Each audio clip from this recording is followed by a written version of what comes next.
Hello guys, welcome to this video. In today's video of tort law, we are going to look at liability for others. So without further ado, let's dive in.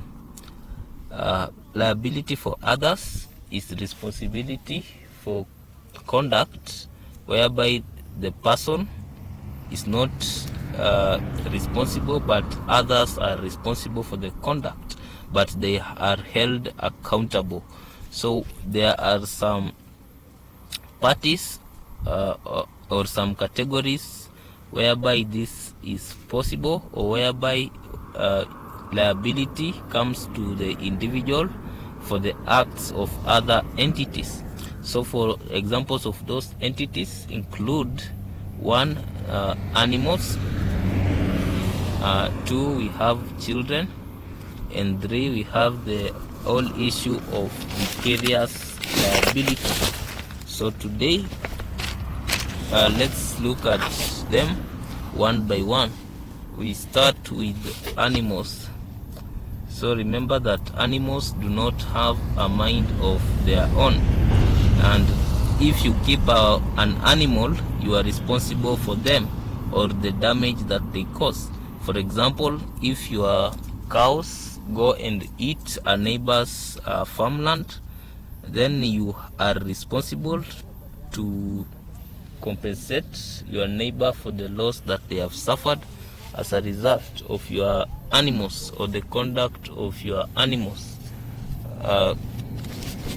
So if you keep a wild animal, you are responsible for its harm. It is also important to note that you are responsible for the harm that is caused by domesticated animals which have vicious characteristics towards human. In other words, when it comes to animals, owners have to exercise as much control as possible so that the animals do not end up causing harm to others. Dog owners are strictly liable for all harm that is caused by their dogs. Animals, that is one category whereby one faces liability for the actions of other entities. The second category is that of children. This is quite tricky, because if a child understands the nature of the act, they can be liable. But in actual scenarios, in most cases, it is usually more sensible to sue parents or caregivers in this category. So this is one of those categories whereby a lot of discretion has to be exercised so that it does not lead to people getting away with harm or with torts.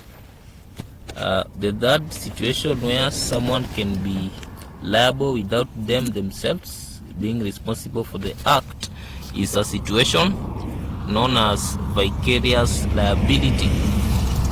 This is a situation where one person stroke entity can be responsible for the torts committed by others. For example, employer is held to be vicariously liable for the action of the employees. For this to be valid, there are many factors which the court examines, and one of them is the extent to which the employer controls the employee. We also see issues such as the extent to which the employee is integrated and representing an employer. So these are issues which the court really examines in order to grant this vicarious liability. Thank you for watching this video. Like, share and subscribe.